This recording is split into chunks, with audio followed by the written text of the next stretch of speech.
वैसे ही दिया जाएगा। मेरी बात पे इख्तलाफ हो सकता है, हुआ हो लोगों को, मगर वो सियासी बात को जो रंग देने की कोशिश की गई उससे पाकिस्तान के बयानियों को फायदा नहीं हुआ, बल्कि इस सिलेक्टेड हुकूमत ने हिंदुस्तान में जो नैरेटिव क्रिएट करने की कोशिश की जा रही थी, नाकाम कोशिश, उसको तकवीयत देने की कोशिश की। हमें शदीद तहफ़्फ़ुज़ात हैं इस हुकूमत से, मगर वो सियासी इख्तलाफात हैं, चाहे वो सकूत कश्मीर के हवाले से हो या इनकी फॉरेन पॉलिसी की नाकामी के हवाले से हो। इन्होंने जो अफवाज पाकिस्तान को मेरे स्टेटमेंट से नत्थी करने की कोशिश की, ये कोई पाकिस्तान की खिदमत नहीं थी। मेरी स्टेटमेंट देखी जा सकती है, सुना जा सकता है, और उसमें मैंने इस हुकूमत के बारे में गुफ्तगू की थी जिसको गलत अंदाज में इंडियन मीडिया की स्ट्रेटेजी को अपनाते हुए यहां हुकूमती लोगों ने उसको मिसरीड किया, जो कि न सिर्फ सरासर पाकिस्तान के खिलाफ एक साजिश है, बल्कि ये पाकिस्तान की खिदमत ना हुई। मैं इस नालायक हुकूमत के बारे में ये जरूर कहना चाहूंगा कि आपने जो लड़ाई लड़नी है वो जरूर लड़ें। हम सियासी जमातें आपसे इत्तेफाक सिर्फ एक ही जगह करेंगे जहां पाकिस्तान की बात आएगी, और मेहरबानी करके अफवाज पाकिस्तान को इस लड़ाई से बाहर रखें। आज बैनर और पोस्टर जो लाहौर में लगे, ये कोई खिदमत नहीं है उस मौकफ की जो कि पाकिस्तान का मौकफ है। ये आपने हिंदुस्तान के मीडिया के हाथों में खेल के पाकिस्तान के साथ इंसाफ नहीं किया। मैं अपने मौकफ पे खड़ा हूं और इंशाअल्लाह आने वाले वक्त में आप देखेंगे मेरे पास बेशुमार राज हैं। मेरे पास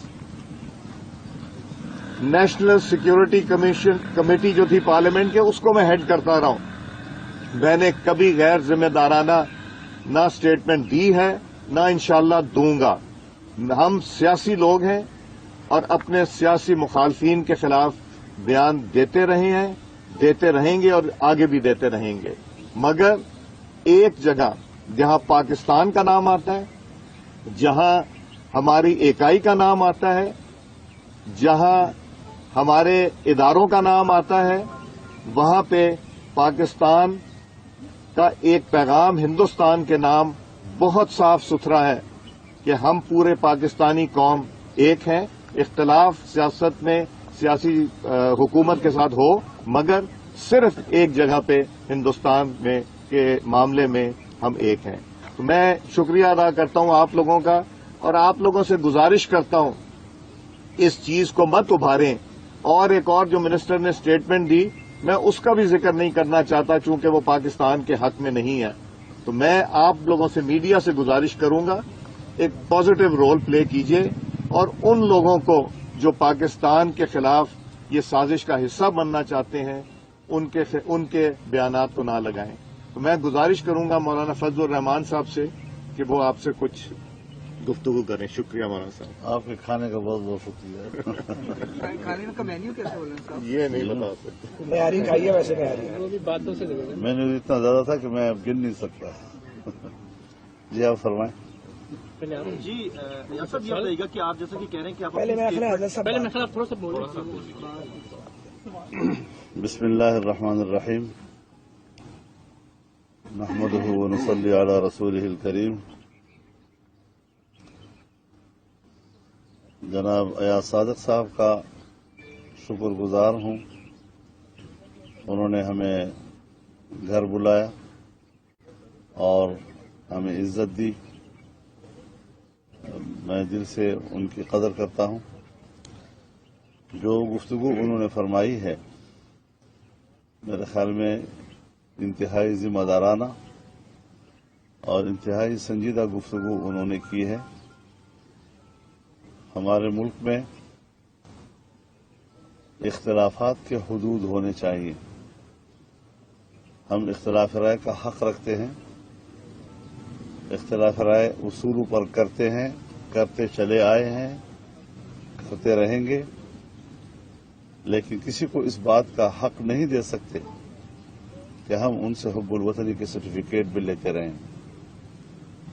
اور میرے خیال میں قیامت کی علامت ہے کہ مسلم لیگی غدار ٹھہرے ہیں آج. تو اس حوالے سے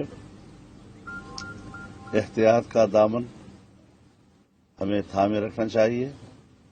ہمارا واضح موقف ہے کہ 25 جولائی 2018 کو دھاندلی ہوئی ہے. ہم اس حکومت پہ جواز کو تسلیم نہیں کرتے. بار بار آپ ہم سے سن چکے ہیں اور اپنے موقف پہ قائم ہیں.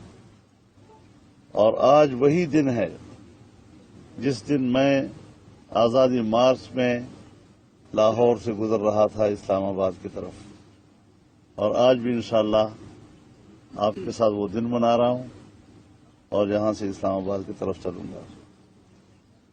تنقید سے کوئی بالا تر نہیں ہے. ہمارے ملک میں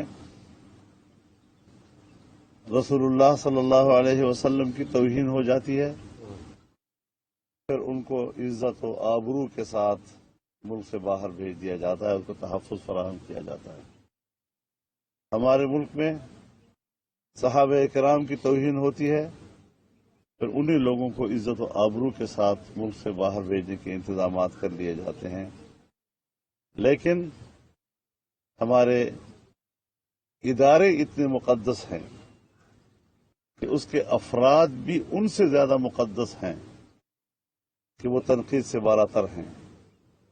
ہم شاید اس اصول کو تسلیم نہیں کرتے. ہم توہین آمیز رویے کے خلاف ہیں، چاہے وہ عدالت کے بارے میں ہو، جج صاحبان کے بارے میں ہو، جنرلز کے بارے میں ہو. لیکن ہم اپنی توہین بھی برداشت کرنے کے لیے تیار نہیں ہیں. اس قسم کی صورتحال جو پاکستان میں بنائی گئی ہے،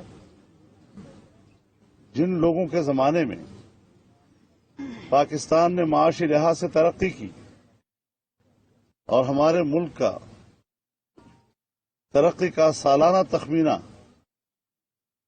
6.5% تک پہنچ گیا تھا، آج 0 سے نیچے گر گیا ہے. ملک کا دیوالیہ کر دیا گیا ہے. پچھلی حکومتوں نے پاکستان کو بلیک لسٹ سے نکال کر وائٹ لسٹ پر لے گئے تھے. کوئی FATF کے تحت ہماری قانون سازی نہیں ہوئی. ہم نے خود اپنی پالیسیاں بنائی.